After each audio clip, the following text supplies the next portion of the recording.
ఊడవడానికి వస్తా రోజు. ఈరోజు మాత్రం తాళాలన్నీ వలగొట్టేసినాయి. వచ్చేసరికి లైట్లు బంద్ చేసిర్రు, అన్నీ బంద్ చేసిర్రు. ఒకటే లైట్ ఉంది. సీసీ కెమెరా వైర్లు వీకేసిరట అన్నయ్య చెప్పిండు. గుడి తాళాలు వలగొట్టారు.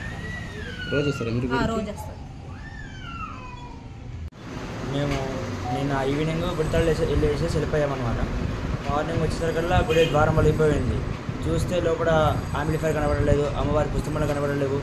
చూసి ఇక కంగారు పడేసి చైర్మన్లో కాల్ చేస్తాం కాబట్టి వాళ్ళు చూస్తారు. చూసి మన పోలీస్ వాళ్ళకి చెప్తే వాళ్ళు వచ్చి చెక్ చేశారనమాట. అంటే వాళ్ళు చూసాక కూడా చూస్తాము, రికవరీ చేస్తామని మాట్లాడుతున్నారు. అలా చేస్తారు. ఇక్కడ కూడా నైట్ టైం సేఫ్టీగా ఉండట్లేదు.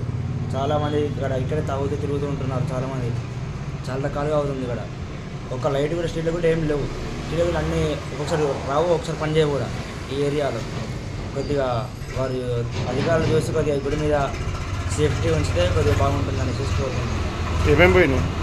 అమ్మవారి పుస్తమటలు, బంగారం, వెండి, ఆంప్లిఫైర్ వెండి, పుస్తమట్టలు, ఇంకా లాకర్లో 10,000 క్యాష్ ఉండే అనమాట. రేపు అమ్మవారి గుడి వార్షికోత్సవం సందర్భంగా విరాళాలు వచ్చాయి, అవి కూడా పోయాయి.